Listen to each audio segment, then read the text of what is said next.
YouTube, guess who's back? Back again. Fuck. Well, you may be wondering where I went, and I'm currently on holidays, so I wanted to get myself the well-deserved rest. But now I'm still on holidays, but I wanted to revisit do my monthly Burning Abyss video and dip. So as you can see, we had another, oh my bad, just joking, we had another nerf to Burning Abyss, which you may be thinking, oh my god, they nerfed Burning Abyss again, my deck is dead now, surely. But here I am as the Burning Abyss enthusiast with the post-ban list Burning Abyss deck, 17 in 1, also got top 8 in the Meta Weekly yesterday. So let's go, Burning Abyss best deck, let's go! So here it is, this is my list, this is the list that I went for. As you can see, I got top 8 in the Meta Weekly. I'm fairly proud of that because I had some amazing duels. I'm gonna show you actually the duels from the tournament right after I explain the deck list. So yeah, I think the deck list is pretty good. So here's the complete deck list. Here's the extra deck. Here's the side deck. So what are some interesting choices we made here? So as you can see, only one Fiendish Rhino Warrior and 3 Crane. Why is that? Well, Rhino Warrior is not that good going second, of course, and I feel like it's win more, it's like Crane is 10 times better going second, so reason I only want the Rhino for milling it. And now we don't really have that many targets to mill. Like sure, we have Skarm, but you don't really lose from not milling Skarm turn 1, The most important thing you should focus on is setting up the board. And for that reason, we're only playing 1 Rhino, and I think it's more than enough, to be honest. We're playing 3 Skarm, that's pretty standard, 1 Tour Guide. We're playing now 2 Cheer because of the ban list. We're playing 2 Cheer, 1 Farfa. Why? Because Cheer can serve as the Farfa. So you can, send Cheer, revive Farfa, Farfa gets destroyed, and then you get the banish. So for that reason, so in that exact way, we have 3 Farfa actually. Then we're playing 3 Libic. I like Libic because it's an amazing card. Special summoning from it would be amazing. Then we're playing 3 Alich because now that is another form of disruption alongside Farfa. And then we're playing 2 Rubik as it is your, another Burning Abyss name. Plus it is your only tuner, which gets you into Virgin, my bad. And Virgin is the best, is goated. Then we're playing also 2 Barbar for more names, but also Barbar for game happens way often than people think, I'm gonna show you the replay. Like Barbar for game, it happens so much because the thing is, it's not only 450 KW, it's actually 900 KW, if you keep doing it, it adds up. And then you also, combine that with Nightmare Shark for game, you can do a lot of damage, as you will see in the duel replays. So now on to the tech choices. Y3 Crow, Y3 MST, and Y3 Karma Cut. Well, Crow, I feel like it's a Y3 Karma Cut. Well, Crow, I feel like it's amazing in this meta because Crow is great against in the mirror match. It can be fairly good against Rose. It can be fairly good against, especially good against Photons on the ladder. Like you're gonna see, they just scoop it up. When you crow when you crow them, they just scoop it up. Now don't worry if you don't have Crow. It is an ultra rare, main box ultra rare, so you can you can build your deck a bit differently, but I really like Crow in this meta right now. So yeah, MST is another great card that helps you going second, you know, alongside, you know, you have your cranes and your tour guides. MST helps with all that. And also MST is just go to top deck, you know, a lot of back row nowadays with Rose being one of the most one of the best decks. Heroes have a lot of back row, you know. PK and all that stuff can have a lot of back row. Galaxy Eyes as well. Everyone back row, you know. And the biggest issue Burning Abyss has basically is setting up the board through the back row. So for that reason, I really liked MST.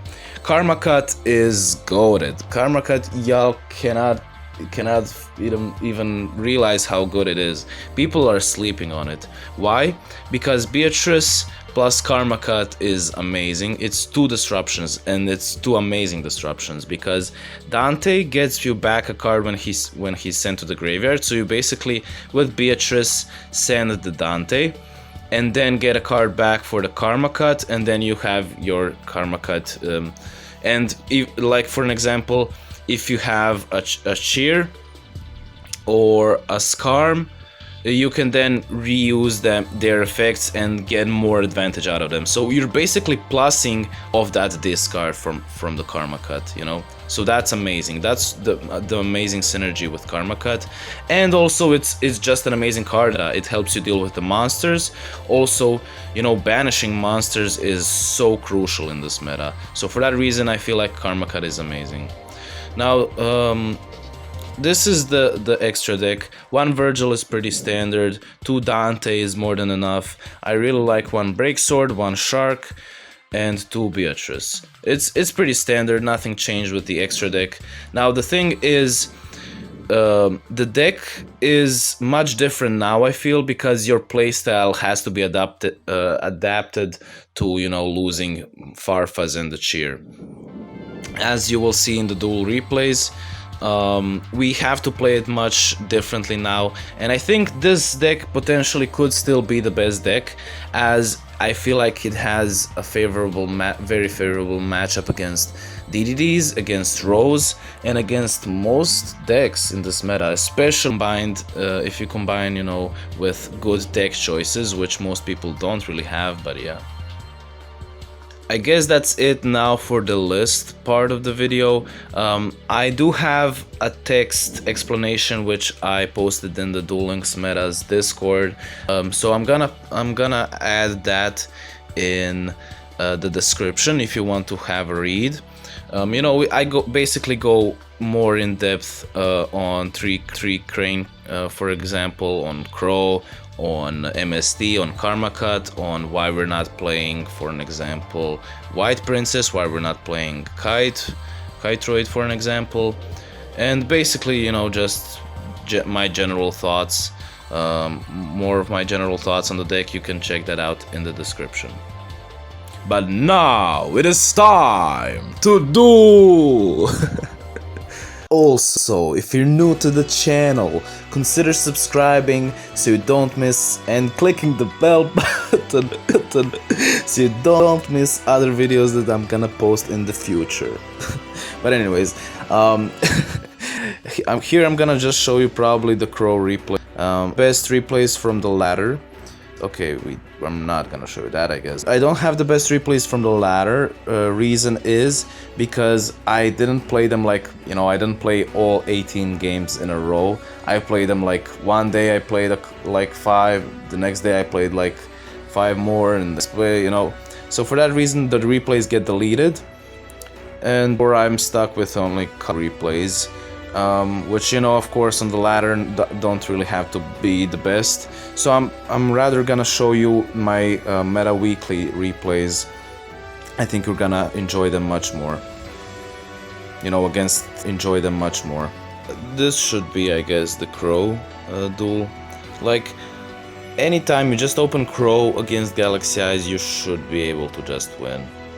Because they lose, you know, their revive, their turn ends basically, and then you have enough, you know, resources and time probably to OTK.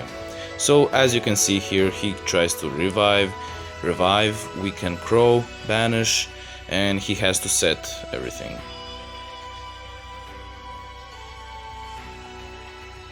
Okay. So the thing here is he did have a treacherous, and we didn't open crane unfortunately, so we couldn't play through multiple interruptions. So for that reason I decided to keep the MST for his, you know, Galaxy Zero or something for the next turn. And I did get a search, you know, I would get a search from Skarm. So yeah, I thought that was a pretty, you know, regardless, the point of this duel is just to showcase that Crow is goated. But anyways, let's now, you know, watch the real duels. These are the duels from the Meta Weekly that I played yesterday against top players. As you can see, -1, one of the best players in the world right now. A lot of people regard him as, you know, one of the best, if not the best. He is on DDD, which is, I would say DDD is pretty favorable for us now, because the thing is he can't make Genghis turn 2 that easily anymore. So for that reason, cards like Karma Cut and MST are much more worthy now. Much, you know, they worth much more, because, you know, he's not gonna be making that Genghis. So for that reason, Karma Cut is goated. But anyways, he goes first, which is not the best for us, but luckily for us we did open to MST. So that's pretty nice, not gonna lie. That did carry a bit, you know, especially because my man's opened amazing. As you can see right now, he opened 3 monsters with which he can go into the Giant Coach Trainer dude, with which he can go through his whole deck basically. Card of the Soul can grab him the Armageddon. He can literally draw 2 more cards. He can draw into a book. He already searched for the Witch, right? He can draw into the Thomas, you know. So for that reason, this is an amazing turn 1. The only reason we won this basically is because we got lucky to open 2 MSTs. It's pretty tough to go second against DDD with Burning Abyss. So yeah, let me see real quick. He did search the Witch as well. He opened amazing, not gonna lie. And we also top deck Crane, which is amazing. So we could at least play through 1 back row. Okay, so we were thinking like, do we have a lethal play here? And technically we did have a way to lethal here right now, but I decided to play it safe. The thing is, we can basically get rid of, wait, what is the plan here? Oh, okay, so the plan here is what we could have done is make Dante and then make another Dante, and hopefully we mill 1 Farfa, which, you know, the odds are much less now because we only play, like usually you could have done that play, but now you only have 2 Farfa in the deck with 1 Rhino and 1 Farfa. So the odds of that were fair, but I wanted to, like, if we don't mill we lose, you know. While here, with making just Beatrice, we basically win. We ended up milling the Rhino, but we could, you know, we couldn't have known. So for that reason, I think it still was the best play. Why? Because now he's at 500 life points, which means we just have to survive this turn, and we should be chilling, you know, because he dies to the burn, to the contract burn. Let's see now. Okay, he can go into the Cypher Dragon. He decides to yoink, which is great for us. Why?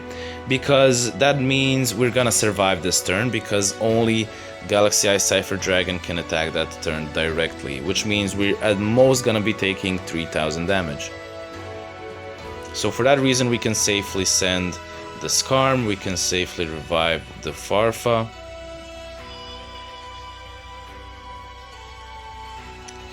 We can banish this, so we can get back a card with Dante. He goes into the Cypher Blade Dragon, which means he can destroy his contract so he doesn't burn. But the thing is also, I don't know what was this play. I guess, yeah, going for the Zombie Stein. But that's not gonna be enough. Why? As you will see right now. This is why Nightmare Shark, in my opinion, is mandatory, because it enables you to grind the game. Like it's a win condition, literally a win condition. Because the thing is, with, like I explained, with Barbar we can deal a lot of damage. With Nightmare Shark we can deal a lot of damage. So you basically, through the duel, grind out the opponent. And especially when they have, you know, 4,000 attack beaters, you're not gonna be, you know, if in this situation we could have stalled, but you know, that's not really good. While here we have a literally game. Why? Because we can go through his negate by popping his dude, and we have the tour guide to OTK with Nightmare Shark. And that's gonna be game 1 for us. As you can see, we went second and we still won. So yeah, that was pretty nice. And he opened pretty well, not gonna lie. Okay, so the thing now is he does go first again. But the thing is, he doesn't at least open the Coach King. And the thing is, now that they got nerfed, they lost a lot of consistency. The thing with us is we didn't lose that much consistency. We lost a grind game because, you know, we only have 3 Farfa or 2 Cheer. And we lost a bit of power, I could say, you know. So I think we ended up being, you know, better off after the hit. So as you can see, he ended up, he has to settle with 2 back row and the Doom King. But he also has a search next turn, he also has the scales, so you know, it's not something to throw away at all. We top deck MST, which is amazing. This is why I'm telling you, MST carried me. So we can go through 1 disruption here, and we can set up with Karma Cut and MST. So I would say in this, right now we're in a good situation here. Okay. So now we negate his contract, because if he searches, we're in a tough situation. He still does have the Armageddon Ragnarok dude, which is tough for us, but yeah, I guess, you know, what can you do? The thing is, I feel like maybe he misplayed, maybe he should have banished Rhino as soon as possible, because now the longer he, you know, keeps the Rhino on the board, we're chilling, you know.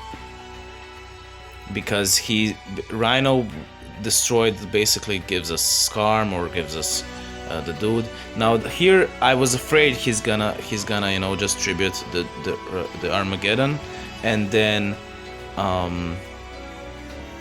you know, just pen summon the dude back.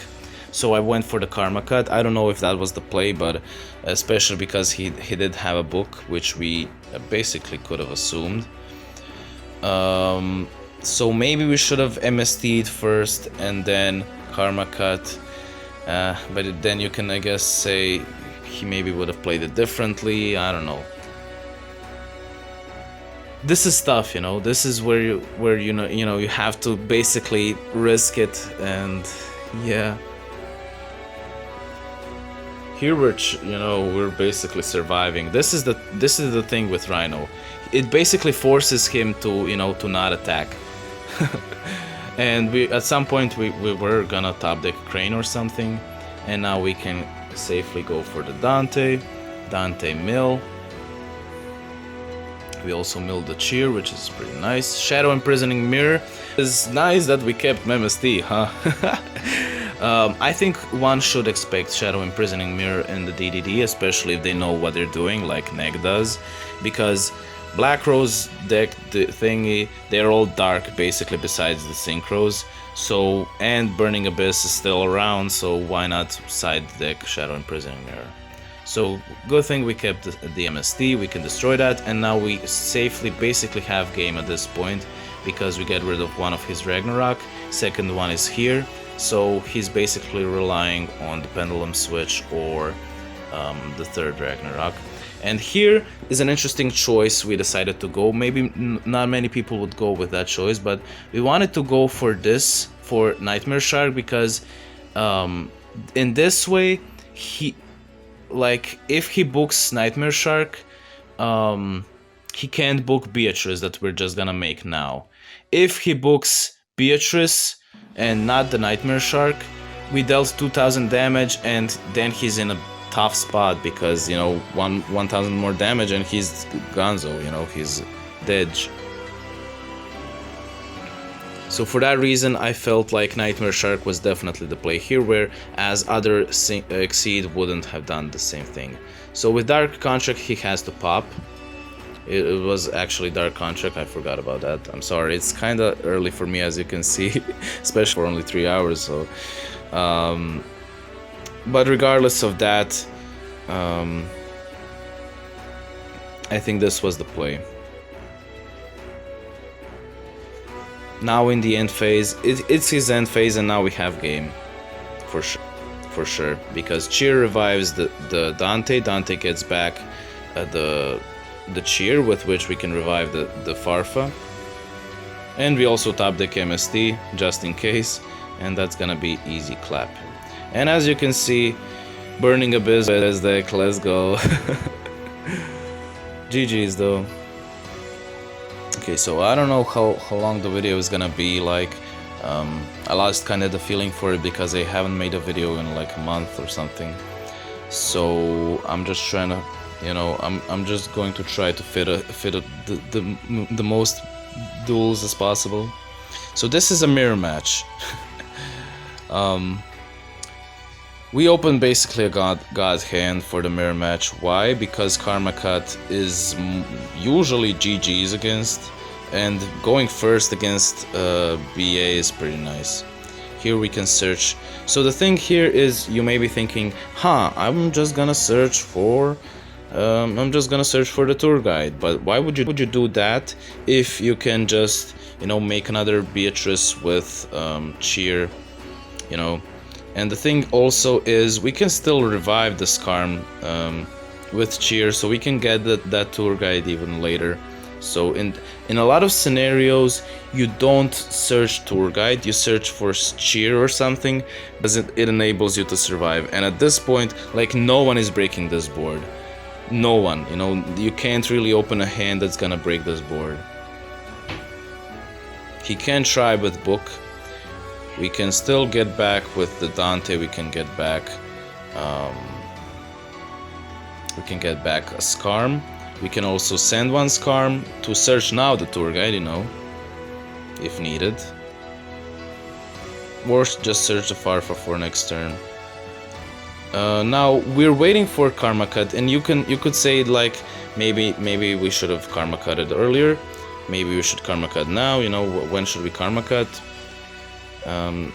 I think I just waited for his Beatrice. I think because he had Cheer underneath, we should have banished earlier, because now he's gonna be able to make another Beatrice. But at this point, I feel like we're just playing with our prey, you know. I think that definitely was a misplay though, because with Cheer he can revive back the Dante, and then Dante grab back something, and then make another Beatrice. So for that reason, you know, that wasn't the best, I would say, decision, especially because we know his card in the hand, by the way. It was White Princess from the delays. You can't see the delays here, but I remember. But anyways, we can search for another tour guide. And the thing is, we already dealt with one Beatrice. We know he placed only two. Like, that's standard, you know. We assume he plays only two Beatrice. So now that we're gonna deal with the second Beatrice, no, that should be easy game after that. We decide to only mill one, to mill the Farfa, to get rid of his Beatrice. He sends the Skarm because, you know, he feels safe with the White Princess in the hand. I think this showcases very well why White Princess is not so good. Like, if he had Karma Cut here, it would have been much better than that White Princess, because sure, you're gonna be able to survive right now, but that doesn't, you know, you would have been able to survive with Karma Cut as well, and you would have managed to deal with our Beatrice or something, you know. So in this way, I think this showcases very well why Karma Cut is amazing and why White Princess is not so amazing. So let's see how we're gonna be able to deal with this. He goes into the Dante, we are allowing all of that to happen. He goes into another Dante. So the thing here is, of course, he's out of both of his Beatrice. And the only thing he can do basically is stall for something, you know, for a miracle. So on us, we can literally stall as well. Or we can try to OTK as soon as possible. I decided to try to OTK as soon as possible, you know, I'm having fun. I want to end the duel, you know, while I have the advantage, the upper hand. I don't want to wait for something, you know, especially if he top decks more hand traps, which we feel from the delays that he doesn't have a White Princess. You know, it's gonna be much tougher for us to OTK. So in this way, with Barbar, we can deal a bit of damage. Why? Because I already see I saw the math in my head. I saw 2000 plus 450 plus 450 is lethal. I think that was pretty cool because I saw that very early. Why? Because it's Nightmare Shark plus double Barbar for game. And if we're gonna be OTKing, it means we're gonna have to do something like that because he has the board set up with double Dante. It's gonna be much harder for us to OTK through that. You know, 3 monster board. And in this way we have game. How? Well, first of all, with Farfa we're gonna clear our board from the Beatrice, which is this was a cool play, not gonna lie. And also DK streamed this, so it was even cooler, you know. Like 5,000 people watching this.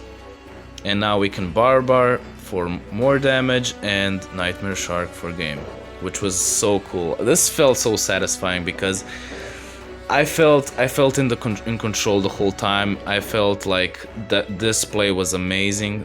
At least it felt amazing in the moment, and also just watching, you know, people enjoy it on the stream as well. That felt pretty nice. So yeah, GG's. But yeah, that's gonna be it. Unfortunately, I don't have time left for more replays. You know, Burning Abyss replays last a long time, especially in tournaments. You know, when you're playing against good opponents. But yeah. All in all, I think, to conclude, I think this deck list is something like this would be my optimal way to play the deck. Of course, that's my opinion, personal. I did explain my thoughts and why I think that is the case, and I still stand by it. And I think in the replays you can see that. I think you can see how good the deck decisions are, in my opinion. But yeah, also, what you should consider is Crow is amazing on the ladder because Photons or Galaxy Eyes, whatever you want to call that shit, I mean deck. Crow is amazing against them, and Galaxy Eyes is you know, probably the most played deck on the ladder right now, so you know, you should consider that. And yeah, that's basically gonna be it. Hope you enjoyed the video. If you have any more questions, you know, ask in the comments or join us in the Discord, where I can, you know, dedicate more time, you know, to answering. It's much easier to talk about stuff more in depth in the Discord than here in the comments. So yeah, that's gonna be it. Anyways, see you in the next one, Copium. Bye.